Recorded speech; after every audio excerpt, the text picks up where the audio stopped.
Welcome to Storytime. Enjoy with me. Callus by Janet Tae Hui Ching. Some people don't find it easy to talk about their feelings. If they have never talked about them, it can be hard to begin. And year after year, it gets harder and harder, just like a callus on the skin. A wife watches while her husband packs his suitcase. A great change is coming into their lives, but maybe it is easier to talk about the suitcase. She watched him pack his clothes and his wedding suit into his old suitcase. She could smell his cologne. When did he last wear cologne? Ah, at their wedding. It smelled strange then, too. She never wore perfume. What use was perfume to a working woman like her? And married women who wear perfume are looking for lovers, trying to catch other men. That's what people say. She already had a good, hard-working husband with a shop of his own. What more can a woman want? She began to feel better now, thinking about her good luck. Lost in her thoughts, she jumped at the sound of the suitcase shutting. His eyes went slowly round the room, looking for what? She looked up at him. "I put out all the clothes that you need," she said. "And you can't get any more in. It's a small suitcase." He looked at her for a moment. A Chinese girl like any other Chinese girl. Small eyes, flat nose, smooth pale skin, and long straight hair, now pinned up tidily, in the way of married Chinese ladies. She wore her usual light blue samfu. No, she was not a beauty, he thought, but she was a hard worker. His family was right when they said to him, "She will make a very good wife, work hard for you, give you many sons." And it was true. He never had to complain about her, not once. From the day they married and moved into their new home, with his future in the same suitcase.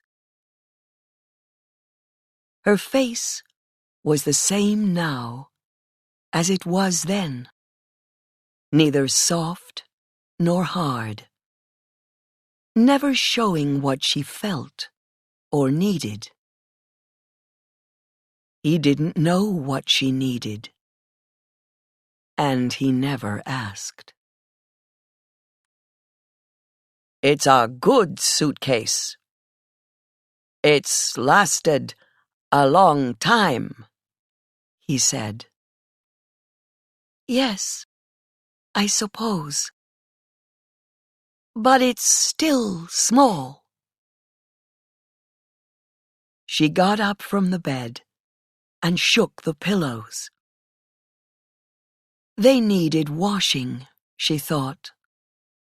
Yes, wash it away, the dust and dirt of yesterday.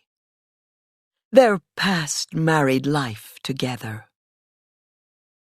In the future, nothing would ever be the same again. It's enough, he said. I don't have so many things to put in it. He put the suitcase on the floor, ready to go. She looked at him, still smelling his cologne. Maybe it was the cologne that was making her feel afraid. She had to talk to him, tell him about her feelings. But she was a hard-working Chinese woman. And hard-working Chinese women must not have feelings. Is she waiting for you there? She asked slowly. You mean the hotel? Yes. I suppose the ceremony starts soon. She picked up one of the pillows and took off its cover. Yes, it needed washing.